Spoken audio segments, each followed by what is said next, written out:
and where they can criticize and confirm those validity claims, settle their disagreements, and arrive at agreements. Observe that the life world consists of three worlds: the objective, the social, and the subjective. Here Habermas is using transcendental in the Kantian sense of the life world being the condition of the possibility of making speech acts. This point is emphasized in his later work where he claims, quote, "The life world reproduces itself to the extent that these three functions, which transcend the perspectives of the actors, are fulfilled: the propagation of cultural traditions, the integration of groups by norms and values, and the socialization of succeeding generations."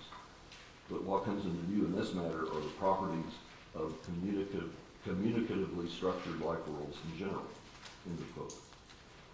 Against the background of the life world, that is the very possibility of speech acts to occur, quote, "The clarification in terms of speech act theory of the complex linguistic functions of representation, the establishment of interpersonal relationships, and the expression of one's own subjective experiences has far-reaching consequences for A, the theory of meaning, B, the ontological presuppositions of the theory of communication, and C, the concept of rationality itself." I'm particularly interested in rationality here.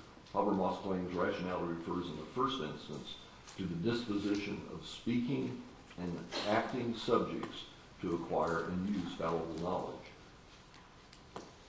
Habermas notes, quote, "This communicative rationality recalls older ideas of logos, inasmuch as it brings along with it connotations of non-coercively unifying, consensus-building force of a discourse in which the participants overcome their at first subjectively biased views in favor of a rationally motivated agreement." In an ideal speech situation, three conditions must be met. First, every claim made by a participant in the discussion should be open to dispute. Second, each participant in the discussion should have the same rights to bring forward reasons in support of a claim or reasons which would undermine a claim. Third, the discussion should be free from domination or distortion from whatever source. Habermas' view of the ideal speech situation and communicative rationality bear a marked resemblance to Plato's conception of dialogue, a fact that Habermas himself indirectly notes. Now let me turn to the main topic here, and this is Fethullah Gülen on tolerance and dialogue. Fethullah Gülen sums up some of his central ideas when he writes, quote, "Throughout the four corners of the world, people of truth and love are carrying messages of love, tolerance, and dialogue with everyone. These three concepts, love, tolerance, and dialogue, show up again and again throughout Gülen's writings, speeches, sermons, and interviews. What I would like to do is to examine particularly the concepts of tolerance and dialogue within the context of Gülen's thought. I will concentrate particularly on the concepts of tolerance and dialogue because it is these ideas that personally attracted me to this thought in the first place.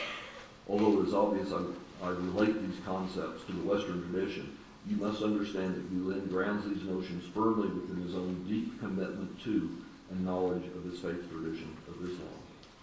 Gülen writes, quote, "Dialogue means two or more people coming together to talk and meet on certain subjects, and by this to draw closer together to one another." He amplifies this by stating, quote, "The ways to explain things to people without making them hostile and frightened should be thought. For this reason, at whatever cost, the road to dialogue with people must be kept open." End of quote. Gülen also recognizes that dialogue and tolerance are interrelated concepts. Dialogue is only possible if one is willing to be tolerant about what may be said. This does not mean that the parties to dialogue need agree. Gülen states, quote, "Tolerance does not mean being influenced by others and joining them.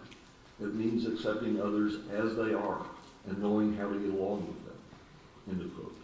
He reemphasizes this point when he writes, quote, "Being tolerant does not mean foregoing our traditions coming from our religion, our nation, or our history, because tolerance is something that has existed since olden times.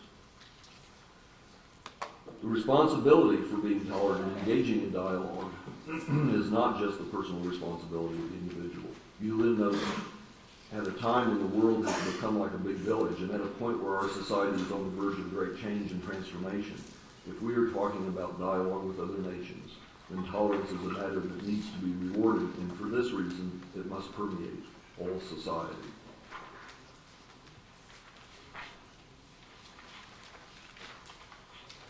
Fethullah Gülen, in conclusion, is one of the few thinkers to link explicitly toleration and dialogue. Toleration has long been a topic explored in Western religious and philosophical and political traditions, but rarely has anyone connected the two as closely as does Gülen.